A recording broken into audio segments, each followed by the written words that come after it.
Assalamualaikum warahmatullahi wabarakatuh.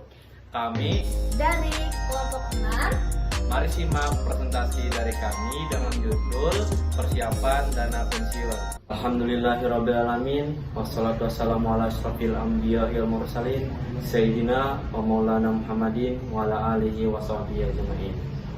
Pertama-tama marilah kita panjatkan puji syukur hadirat Allah Subhanahu wa taala, karena atas izinnya lah kita dapat berkumpul pada mata kuliah perencanaan keuangan syariah pada siang hari ini.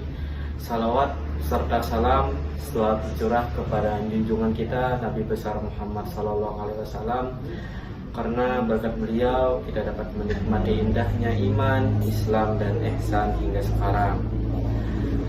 Izinkan kami dari kelompok 5 mempresentasikan presentasi dengan judul Persiapan Dana Pensiun dengan anggota kelompok Fitri Indriani, Normalah, dan saya sendiri yaitu Rahmatullah. Saya mulai dengan pengertian dari persiapan dana pensiun. Persiapan adalah perbuatan bersiap, siap untuk mempersiapkan tindakan atau merancang dan sebagainya untuk melakukan sesuatu. Dana artinya uang yang disediakan untuk suatu keperluan atau biaya, dan arti pensiun adalah berhenti bekerja karena mencapai usia pensiun, berhenti bekerja dari pekerjaan rutin karena lelah atau sakit berkepanjangan, dan masa merdeka atau kebebasan setelah bekerja. Tujuan penyelenggaraan dana pensiun bagi pemberi kerja: 1. Memberikan penghargaan kepada para karyawannya yang telah mengabdi di perusahaan tersebut. Yang kedua, agar di masa pensiun karyawan tersebut tetap dapat menikmati hasil yang diperoleh setelah bekerja di perusahaannya.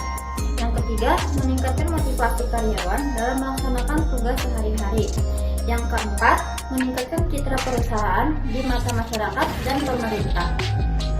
Yang kelima yaitu loyalitas. Dengan diadakannya program pensiun, karyawan diharapkan akan mempunyai loyalitas dan dedikasi terhadap perusahaan. Terakhir, yang keenam, memberikan penghargaan kepada para karyawan. Untuk karyawan: A. Kepastian memperoleh penghasilan di masa yang akan datang sesudah masa pensiun. Yang B. Memberikan rasa aman dan dapat meningkatkan motivasi untuk bekerja. Yang C. Agar tetap memiliki penghasilan pada saat mencapai usia pensiun. Yang D. Kompensasi yang lebih baik karena karyawan mempunyai tambahan kompensasi meskipun baru bisa dinikmati pada saat mencapai usia pensiun atau berhenti bekerja. Fungsi program pensiun: A. Asuransi, yaitu peserta yang meninggal dunia atau cacat sebelum mencapai usia pensiun dapat diberikan uang pertanggungan atas beban bersama dari dana pensiun. B. Tabungan, yaitu himpunan iuran peserta dan iuran pemberi kerja, merupakan tabungan untuk dan atas nama pesertanya sendiri.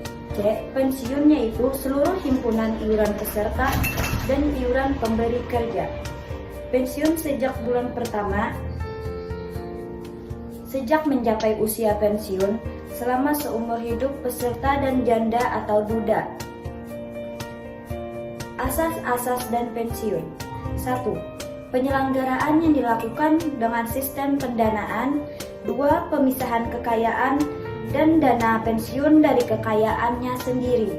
3. Kesempatan untuk mendirikan dana pensiun. 4. Penundaan manfaat. 5. Pembinaan dan pengawasan. 6. Kebebasan. Sebagaimana dijelaskan, zaman sekarang banyak yang belum menyadari bahwa kehidupan setelah tidak bekerja lagi itu masih panjang. Apabila kita masih mempunyai tanggungan keluarga, banyak orang yang masa produktifnya bisa mencukupi kebutuhan hidupnya dengan baik, namun setelah pensiun bergantung pada orang lain karena tidak memiliki penghasilan, tabungan, investasi maupun jaminan pensiun. Idealnya pada masa aktif bekerja sekitar usia 22 hingga 58 tahun, selain mencukupi kebutuhan hidup, seseorang juga perlu menyiapkan tabungan untuk masa setelah tidak aktif bekerja atau pensiun hingga meninggal dunia. Apa yang kita hadapi ketika kita tua? Di usia tua, ketika tidak bekerja lagi dan biaya hidup masih tinggi, pengeluaran tidak terduga sering muncul. Biaya pangan mungkin hanya bisa dikurangi sedikit.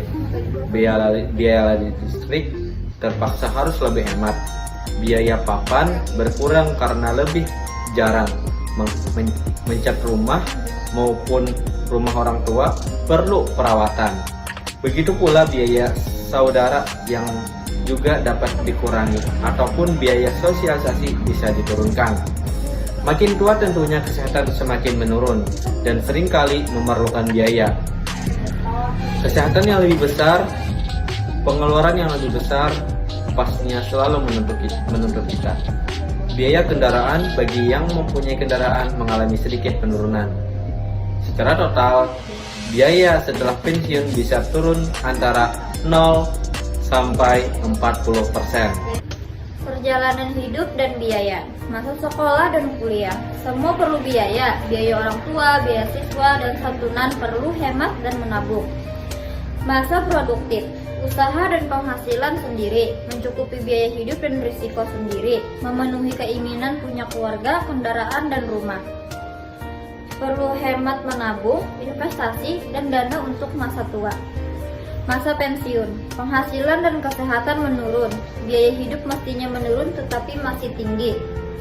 Penghasilan pasif dari tabungan, investasi, dan pensiun. Mudah bila penghasilan pasif mencukupi kebutuhan dan keinginan. Strategi mempersiapkan masa pensiun sejak dini. Kapan waktu terbaik untuk mempersiapkan masa pensiun? Jawabannya adalah secepatnya. Karena usia pensiun karyawan di Indonesia biasanya dimulai kisaran umur 55 tahun sampai dengan umur 60 tahun. Dapat diasumsikan jika umur Anda saat ini 25 tahun, maka Anda memiliki waktu kurang lebih 30 tahun untuk mempersiapkan masa pensiun. Berikut tips untuk mempersiapkan dana pensiun dengan tepat. 1. Buat tabungan khusus. 2. Mengikuti program dana pensiun. 3. Pola hidup hemat. 4. Mengurangi segala bentuk utang. 5. Jangan ragu berinvestasi. Jika Anda sudah merencanakan dana pensiun sejak dini, maka Anda tidak akan khawatir untuk menghadapi masa pensiun atau hari tua kelak. Minimal, Anda bisa menikmati gaya hidup yang sama, meski tidak lagi bekerja atau berpenghasilan. Kesadaran keuangan sejak usia muda memang penting karena adanya hubungan berkebalikan antara usia dengan tingkat penghasilan. Dalam hal itu, semakin bertambahnya usia seseorang, produktivitas akan menurun, sedangkan biaya hidup terus meningkat. Gambar 1 memberikan deskripsi tentang hubungan penghasilan atau biaya hidup di masa produktif dan masa pensiun, di mana ketika memasuki usia pensiun, penghasilan seseorang cenderung menurun, sedangkan biaya hidup terus meningkat karena perubahan inflasi dan juga munculnya pengeluaran yang tidak direncanakan, seperti biaya kesehatan. Perencanaan pensiun merupakan salah satu yang perlu diperhatikan dalam membuat rencana langkah-langkah yang akan dilakukan dalam mencapai tujuan keuangan keluarga. Dalam membuat perencanaan pensiun, perlu dipertimbangkan nilai waktu dalam keuangan, di mana dalam nilai waktu dalam keuangan didasarkan pada prinsip uang yang dinikmati atau diperoleh saat ini lebih berharga daripada uang-uang diterima pada masa yang akan datang. Untuk mengetahui besar dana yang harus disimpan selama periode tertentu untuk mencapai kebutuhan dana pensiun tersebut akan dihitung menggunakan konsep nilai waktu dalam keuangan, yaitu menentukan simpanan, nilai yang akan datang, anuitas, dan simpanan sekaligus. Menurut Sutjaja et al. 2013-3, ada dua konsep yang dipakai dalam menghitung nilai waktu dari uang, yaitu nilai yang akan datang, yaitu nilai yang akan datang dari sejumlah atau serangkaian jumlah uang saat sekarang yang dihitung dengan membungakan nilai sekarang tersebut dengan tingkat bunga yang diharapkan selama periode tertentu, dengan rumus sebagai berikut. 2. Nilai sekarang, yaitu nilai sekarang dari jumlah atau serangkaian jumlah uang di masa yang akan datang yang dihitung melalui pendiskontan nilai di masa yang akan datang tersebut dengan tingkat bunga yang diharapkan selama periode tertentu. Dengan rumus sebagai berikut. Dalam menghitung kebutuhan dana pensiun digunakan perhitungan nilai akan datang yang terdiri dari perhitungan nilai yang akan datang disimpan anuitas dan nilai yang akan datang simpanan sekaligus dari simpanan. A. Nilai akan datang anuitas. Nilai akan datang anuitas digunakan untuk menghitung simpanan yang masa pada periode yang sama untuk dapat mencapai suatu jumlah yang dikehendakinya di masa yang akan datang. B. Nilai akan datang sekaligus. Nilai akan datang sekaligus digunakan untuk menghitung jumlah simpanan sekaligus pada akhir periode tertentu untuk mencapai suatu jumlah yang dikehendaki di masa yang akan datang. Dengan rumus sebagai berikut. Sekian presentasi dari kami. Jika ada yang ingin bertanya, silahkan. Kami akan memberi jawaban, tapi bukan harapan. Karena ini presentasi bukan untuk mengisi hati. Terima kasih. Wassalamualaikum warahmatullahi wabarakatuh.